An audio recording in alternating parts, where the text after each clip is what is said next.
तो हमारा आज का टॉपिक है गाउट।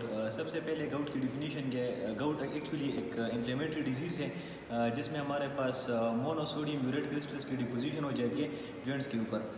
इसकी डिटेल में जाने से पहले आपको इसके बैकग्राउंड के बारे में पता होना चाहिए। तो आपको मालूम होना चाहिए कि यूरिक एसिड जो है वो एंड प्रोडक्ट है प्यूरिन मेटाबॉलिज्म का। फॉर एग्जांपल अगर हमारे पास प्यूरिन की कंसनट्रेशन ज़्यादा होगी तो यूरिक एसिड ज़्यादा होगा, और अगर यूरिक एसिड ज़्यादा होगा तो मोनोसोडियम यूरेट क्रिस्टल्स की कंसनट्रेशन ज़्यादा होगी जो फाइनली गाउट कस करेगी। इसकी नॉर्मल वैल्यूज़ जो यूरिक एसिड की हैं वो 3 to 7 मिलीग्राम पर डेसीलीटर है, और इसकी जो नॉर्मल एक्सक्रीशन है वो about 500 to 700 milligram per day है। अगर इसमें कोई पैथोलॉजी होगी तो ये हमारे साथ गाउट कस कर सकते हैं।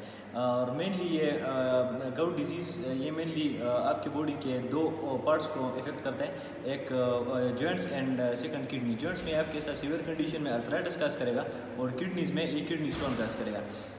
इसकी काज की भी बात करेंगे तो मेनली हम अगर वो फूड लेंगे जिसमें जो प्यूरिन में रिच होगा, फॉर एग्जांपल रेड मीट हो गया, ऑर्गेनिक मीट हो गया, सी फूड हो गया, तो ये गाउट का सबब बन सकता है। इसके अलावा अगर जो बंदा अल्कोहल कंजम्पशन ज़्यादा करेगा या डिहाइड्रेटेड रहेगा वो भी गाउट काज कर सकता है। साइड फैक्टर्स की अगर बात करें तो ओबेसिटी, डायबिटीज़ और क्रोनिक किडनी डिजीज़ हो गई, और इसके अलावा मेनली एस्पायरिन ड्रग का यूसेज भी गाउट काज कर सकता है। एग्जाम पॉइंट ऑफ व्यू से इंपॉर्टेंट एक सिंड्रोम है लेग नेहेन सिंड्रोम, जिसमें प्यूरिन की मेटाबॉलिज्म इंक्रीज हो जाती है, वो भी गाउट का सबब बनता है।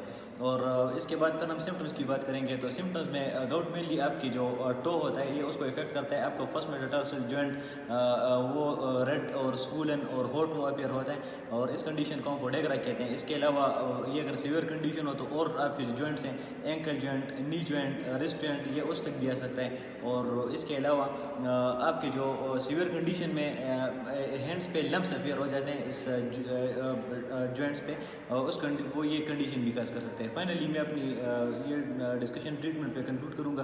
तो इसकी ट्रीटमेंट हम पेशेंट को non steroidal anti inflammatory drugs देते हैं, जिसमें ब्रोफिन और नेप्रोक्सिन सोडियम आता है। इसके अलावा केटिकोलामाइन्स और कोलकाइसिन जैसे ड्रग्स देते हैं। और इसके अलावा अगर हम कास को देखें तो कास को देखकर भी हम इसे ट्रीट कर सकते हैं। फॉर एग्जांपल हम अगर वाटर की इंटेक ज़्यादा करें, अल्कोहल कम उसको अवॉइड करें अल्कोहल कंजम्पशन को, और या ओबेसिटी या कोलेस्ट्रॉल जो अकुमुलेशन है उसे हम अवॉइड करें और फिट रहें, तो तब भी गाउट को प्रिवेंट किया जा सकता है। Thank you.